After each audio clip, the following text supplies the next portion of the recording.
आदत अगर वक्त पर ना बदली जाए तो वो इंसान का वक्त बदल सकती है। आज बात करेंगे आदतों के बारे में।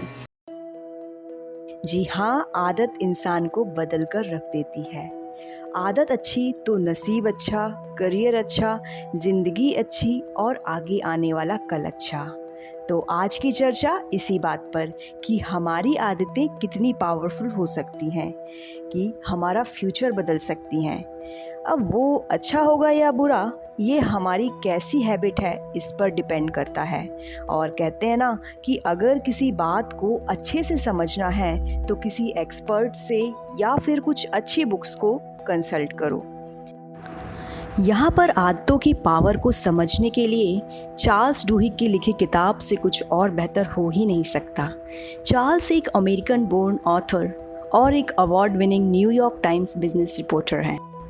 द पावर ऑफ हैबिट एक इंटरेस्टिंग बुक है जो बताती है हैबिट क्या है। ये बुक उन सभी के लिए एक आदर्श बुक है जो अपनी लाइफ को चेंज करने में इंटरेस्टेड हैं, चाहे वो प्रोफेशनल हो या पर्सनल।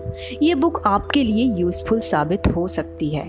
तो आइए जानते हैं कि कैसे हम अपनी आदतों के थ्रू ज़िंदगी में बहुत आगे तक जा सकते हैं। एक इंसान के बनने में बहुत चीज़ों का हाथ होता है, उसके आसपास का माहौल, उसकी फैमिली, उसके फ्रेंड्स, बहुत कुछ।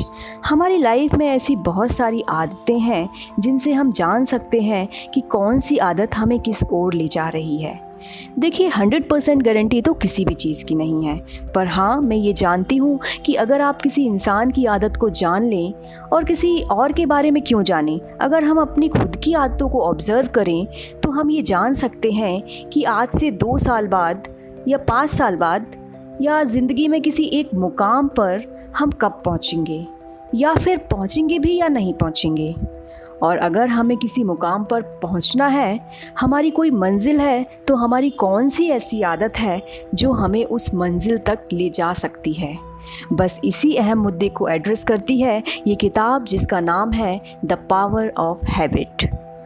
हम सबको अपनी आदतों के बारे में पता है और हम ये भी जानते हैं कि ऐसी कौन सी आदत है जो हमें सक्सेसफुल होने से रोक रही है, पर बुरी आदतों का वो ट्रैप हमें छोड़ता नहीं है।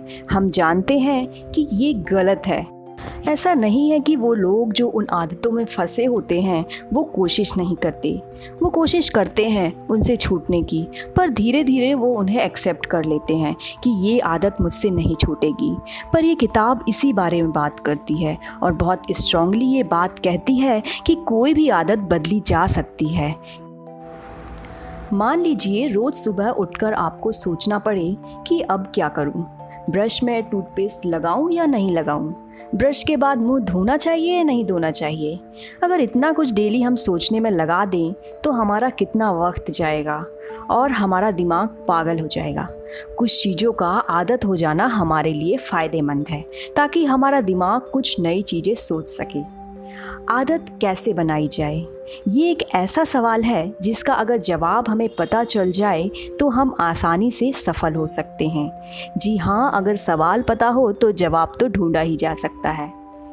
एक कहावत है कि अगर किसी काम को करवाना है तो वो किसी आलसी को दे दो, या तो वो काम नहीं होगा और अगर हुआ तो सबसे कम समय में होगा।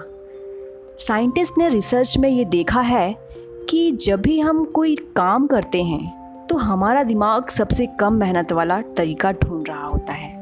हमारे दिमाग के इसी पैटर्न से आदतों का निर्माण होता है। हमारा दिमाग किसी भी चीज़ को हमारी आदत में कन्वर्ट कर सकता है। और ऐसा दिमाग क्यों करता है? हमारा दिमाग ऐसा इसलिए करता है ताकि दिमाग के बाकी हिस्सों को आराम मिल सके, वो ओवरबर्डन ना हो।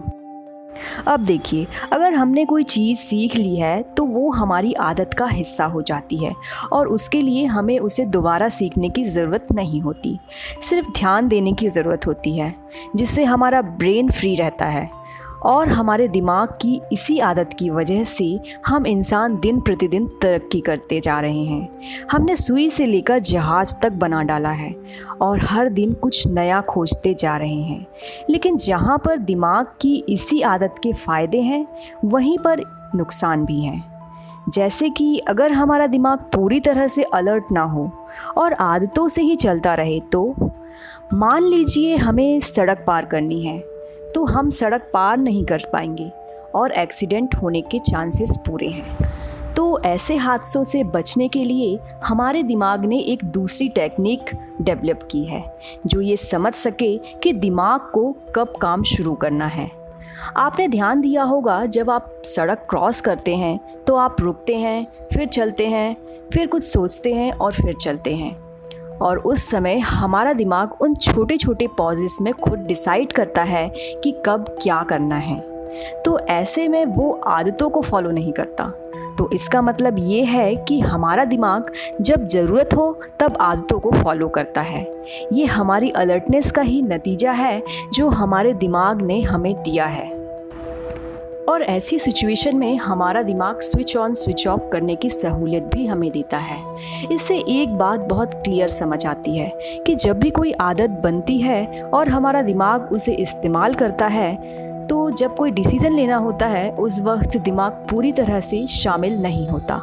उस समय हमारा दिमाग ज़्यादा मेहनत नहीं करता और दूसरे कामों पर लगा रहता है। साथ ही जब तक हम अपनी पुरानी आदतों पर कोई नई आदत ओवरराइड नहीं करते तब तक वो पुरानी आदत ही सेम प्रैक्टिस में ऐसे ही बिना डिस्टर्ब हुए चलती रहती है। और कभी मिस हो भी जाए तो हमारा दिमाग हमें अलर्ट करता है कि आज हमने कुछ मिस कर दिया है। ये सच है कि आदतों को रीराइट किया जा सकता है। हमारा दिमाग एक सुपर कंप्यूटर है जिसमें एक आदतों को दूसरी आदत से ओवरराइट किया जा सकता है, छोड़ा जा सकता है और नई आदतों को बनाया भी जा सकता है। कई स्टडीज़ से ये पता चला है कि कोई भी हैबिट को बिल्ड करने के लिए 21 दिन का टाइम लगता है। मतलब कि अगर हम एक हैबिट को 21 दिन तक रोज़ करते रहें तो वो आखिर में हमारे सबकॉन्शियस माइंड में फीड हो जाती है और हमारा ब्रेन उसे एज अ हैबिट एक्सेप्ट कर लेता है। तो अगर आप किसी हैबिट को बनाना चाहते हैं तो 21 दिन तक उसे कंटिन्यूसली प्रैक्टिस करते रहें। इनकी एक लिस्ट बना लें और रोज़ सुबह इन्हें पढ़ें। खुद को कॉन्शियस होकर ये याद दिलाएं कि आपको इसे फॉलो करना ही करना है। शुरू में आपको कॉन्शियस होकर एफर्ट लगाकर इन्हें अप्लाई करना होगा, लेकिन जैसे जैसे आप इन्हें करते जाएंगे आपके लिए इन्हें फॉलो करना उतना ही आसान हो जाएगा क्योंकि आपका ब्रेन इन्हें अडॉप्ट कर चुका होगा। साइंटिस्ट कहते हैं ब्रेन लगातार हैबिट को सेव करने के तरीके को खोजता रहता है। ब्रेन हर रूटीन को हैबिट बनाने की कोशिश करता है क्योंकि हैबिट हमारे ब्रेन को एनर्जी सेव करने में हेल्प करती हैं। So thank you for watching. I hope कि इस वीडियो के साथ आप कुछ नई हैबिट्स को डेवलप कर पाएंगे जिससे आपको लाइफ में हेल्प होगी एक मुकाम हासिल करने में। मिलते हैं नेक्स्ट वीडियो में, तब तक के लिए टेक केयर, नमस्ते।